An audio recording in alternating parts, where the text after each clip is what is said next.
Vamos ouvir Rodrigo Pacheco conversando agora com os jornalistas. Vamos ouvir o que ele fala nesse momento. Bom, muito bem. A medida provisória foi editada no final do ano e eu até manifestei publicamente que, naturalmente, ela gerou uma estranheza em função do fato de que ela desconstitui algo que o Congresso Nacional se pronunciou por mais de uma vez, seja aprovando o projeto, seja depois rejeitando um veto do presidente da República com uma maioria muito expressiva. Então, essa estranheza, obviamente, ela existe. Há uma percepção do Colégio de Líderes do Senado, que se reuniu agora há pouco, de que há um vício na MP. Então, a decisão da presidência do Congresso relativamente a isso é uma decisão que será tomada. Eu gostaria de fazê-la cumprindo essas etapas. Eu cumpri uma etapa importante hoje, que foi ouvir os líderes que puderam participar dessa reunião. Muitos líderes de partidos de oposição, diga-se de passagem. A participação da liderança do governo, através do senador Jacques Wagner e do senador Randolfo Rodrigues. Eu vou, hoje à tarde, conversar com alguns líderes que não puderam participar.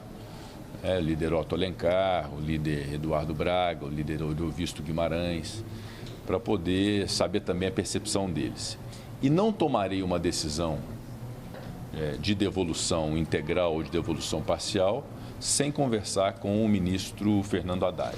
Acho que é muito importante haver esse diálogo entre o Legislativo e o Executivo, porque todos nós, Legislativo e Executivo, queremos dar a sustentação fiscal para aquilo que nós abraçamos, que foi a busca do déficit zero. Uma arrecadação que seja compatível com os gastos que nós temos para poder ter o déficit zero. Então, nós temos que ter compromisso, não é com um problema. Seria muito cômodo simplesmente devolver sem encontrar uma solução. Essa comodidade nós não queremos. Nós queremos construir com o ministro Fernando Haddad uma solução de arrecadação que seja sustentável. O MP traz alguns pontos, por exemplo, a questão das compensações tributárias. Há uma percepção dos líderes de que é algo que pode avançar, ter uma racionalidade, um escalonamento de compensações ao longo do tempo, para que a arrecadação não fique refém de decisões, por exemplo, decisões judiciais que imponham a possibilidade dessas compensações mais rapidamente, ou seja, isso gera uma imprevisibilidade e pode gerar realmente um colapso de arrecadação. Então, há uma percepção de que esse ponto da medida provisória pode avançar e que pode ser discutido. Há o ponto do PERSE, que também está na medida provisória. Havia uma previsão de 4 bilhões nesse programa. Me parece que ela superou em muito essa previsão e havia um compromisso. Se superasse muito, poderia haver uma rediscussão em relação ao programa. Então, é um tema que pode também ser debatido, importante e bom que haja esse debate. E a questão da desoneração da folha de pagamento, que é algo que o Congresso Nacional, por mais de uma vez, apreciou. Desde 2011 esse instituto existe, não é uma novidade. Nós tratamos tão somente de uma prorrogação.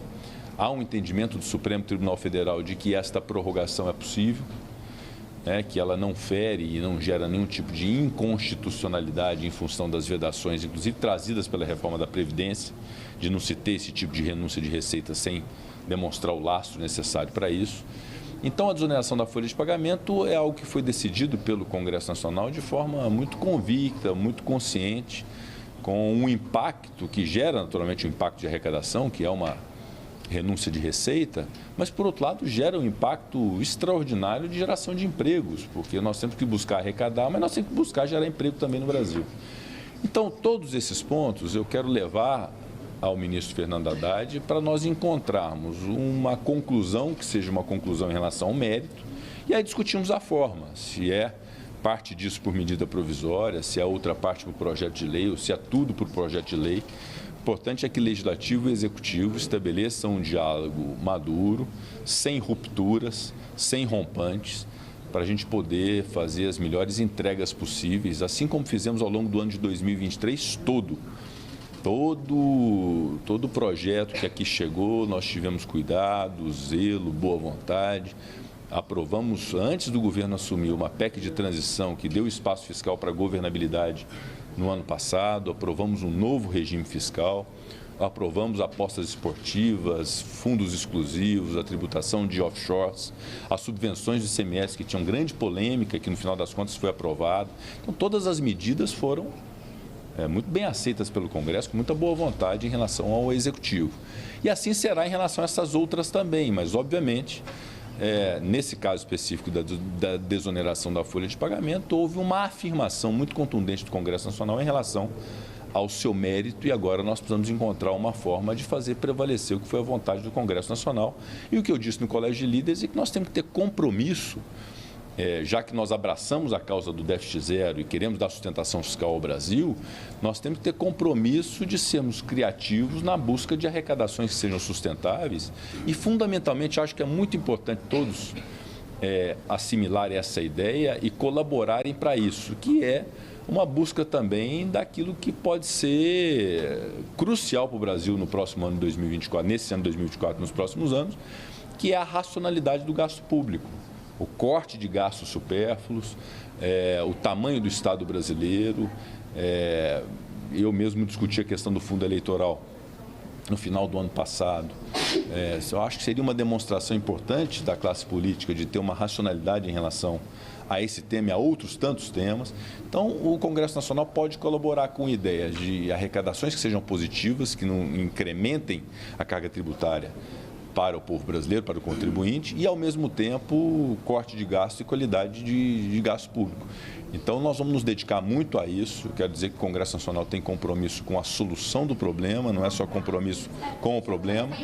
E agora eu vou fazer esse diálogo com os demais líderes, vou buscar conversar ao longo dessa semana, aí, de hoje para amanhã, com o ministro Fernando Haddad, e termos, então, um encaminhamento que seja um encaminhamento que possa traduzir a conciliação do Legislativo com o Executivo dentro do propósito que é também do Ministério da Fazenda de ver esses pontos aprovados.